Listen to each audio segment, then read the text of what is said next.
Hello everyone, John from Western Maine Defensive Tactics. Going to give you a little bit of an update on the ride I took on the KZ750 this weekend. In the last video on the bike fleet, I mentioned I had some electrical problems with this, and since that video I've solved those. Basically, what it was just a broken wire and a bad connection in two places that was fixed in a matter of minutes when I had a chance to dig into the bike and look around and see what was happening. So the goal with this bike was to get this reliable so I could take it on a longer trip. And I ended up this Sunday, I ended up taking it to the Rick's Motorsports Electronics vintage bike ride-in Hampstead, New Hampshire, which is a little over 150 miles from my house. So I made it there and back again, to make a long story short. No real issues with the bike. Pretty happy with the performance of the bike, and my purpose in taking this bike there was to put it on the interstate and push it pretty hard to see if I was going to have other problems or problems with the engine, or if the bike was going to fail me. You know, just to really push the bike harder than I had around town, you know, around the house and things like that, within, you know, usually about 40 or 50 miles of where I live. So what the last breakdown was the battery, which was the last thing in the electrical system that I was expecting to replace, because I replaced the stator, I replaced the rectifier. The battery was marginal, and I ran it until basically it pooched out on me. So I replaced the battery, but then I didn't trust the bike. So what I ended up doing is I put about 260 miles on it, just in short rides around the house. Not around the house, but around the area, you know. And about every 30 miles or so, I would stop and check both the charge on the battery while it was running with a voltmeter, as well as shutting the bike off and seeing what the charge was on the battery. So I determined, after about 260 miles of that, I determined that the bike was pretty well good to go and trustworthy, and I loaded up a bunch of stuff, you know, tools and extra gas and oil and various other things, and headed out to New Hampshire. I got about 50 miles into the trip, and something happened with my speedometer. So as I'm in the process of slowing down the interstate to check it out to see what's going on. Zeus, relax, leave her alone. Zeus is just barking at the horse. Yes, I know, buddy. Yes, I love you. You're a good boy.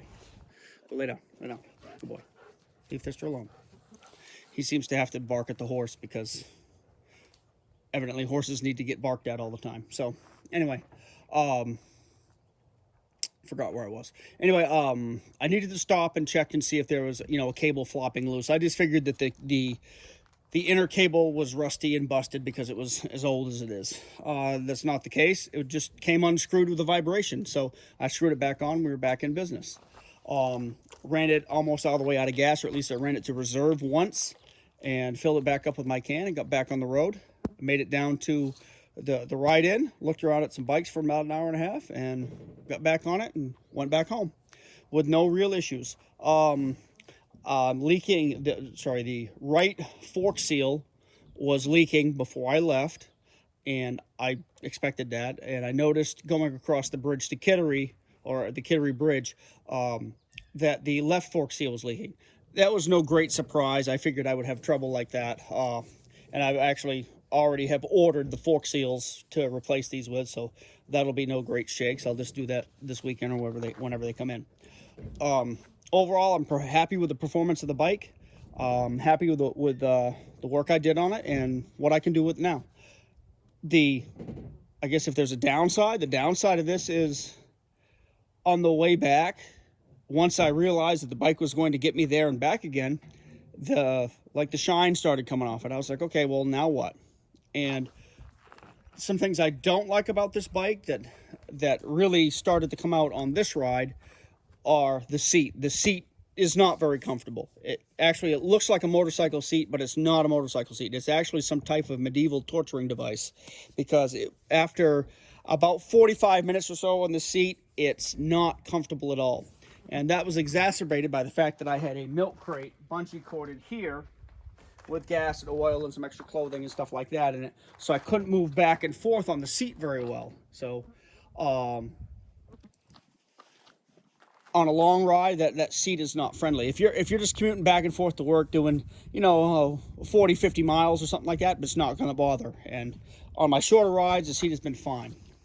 What I would like to do is make some type of a bench seat that incorporated a rack on the back or something like that, so I could carry a can of gas or some other items, and I'll work on that. So right now my debate is, do I keep this bike or do I sell it? And I haven't decided yet, because on the one hand, it's, yes, I've proven to myself that it's a reliable bike and it's good to go. It doesn't look terrible, but it is definitely not a restored bike. So maybe somebody that was into bike restoration would like to take this back to, factory fresh. I'm not really into that. This particular model isn't really particularly valuable as far as, collectability or anything like that. So there's no real reason not to, anyway. I like the parallel twin, I'll say that. This bike has taught me that I am a big parallel twin fan. Everybody likes the V-twin, and there's nothing wrong with the V-twin. I like those too. But one thing I will say about this particular bike is I love the smoothness of the engine. I like the power. I like the torque. And the gearbox, it's only a 5-speed, but man, the way these gears are arranged, and the gearing is perfect for the way I ride a bike. Fourth gear, I can go from, say, 35 to 55 miles an hour without winding the engine out, without bogging the engine down. It's great. I can shift up to fifth and go as slow as 45 or as fast as 85 or 90 with throughout that range, having plenty of torque, plenty of power. It is really, really excellent, and that has not been the case with other bikes, even more modern bikes that I've ridden.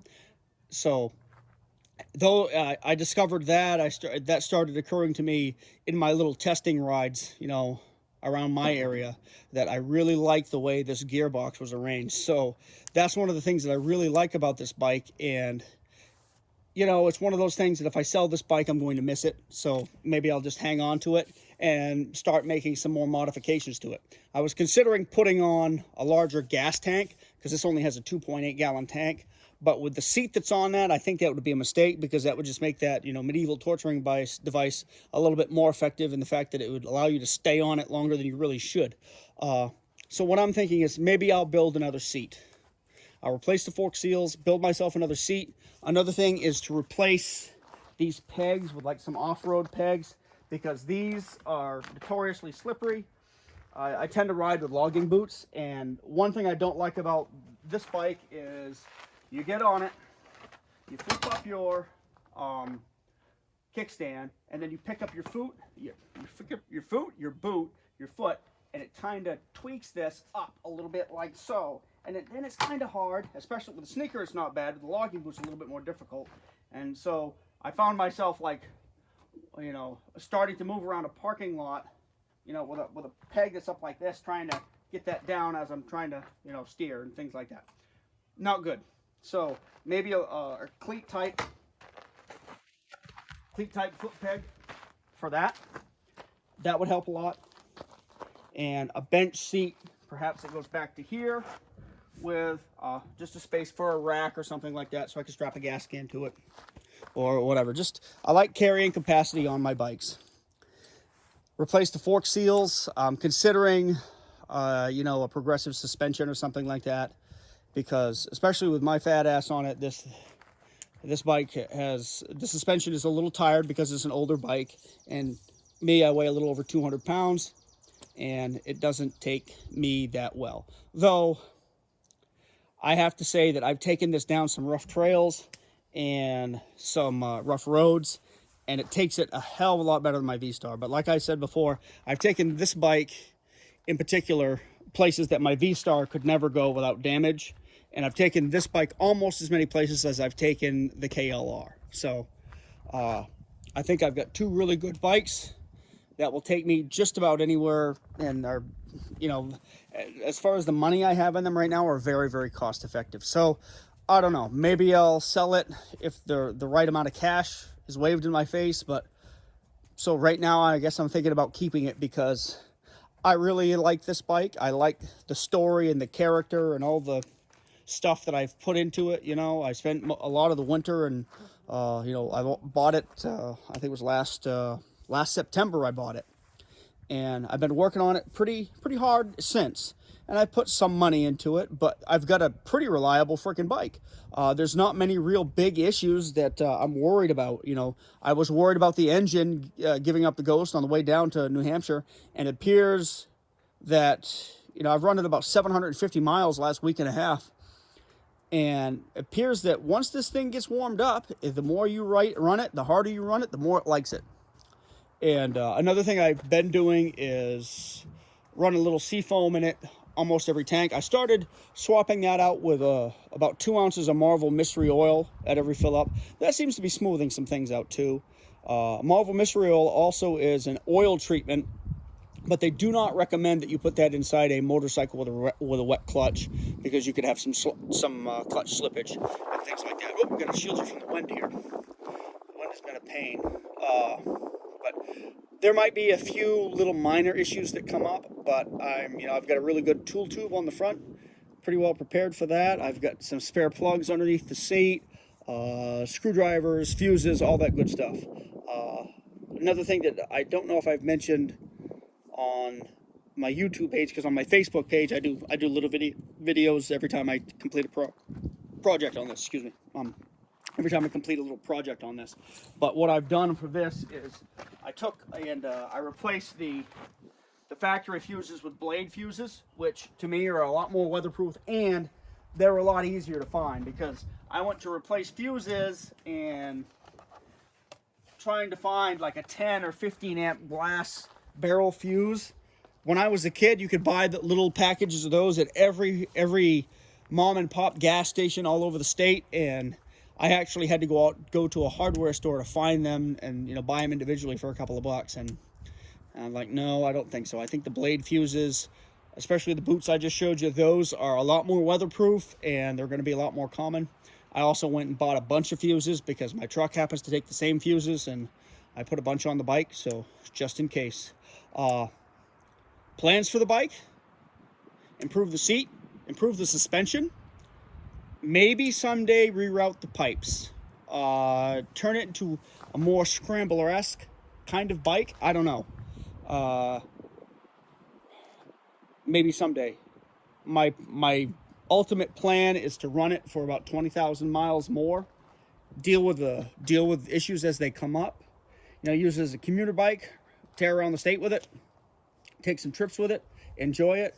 When I've got about 20 more thousand miles on it, it's got right now about 39 or a little over 39. So when I've got about 60,000 miles on it, pull the engine, pull the bike down to the last part, and completely rebuild everything that I haven't rebuilt yet.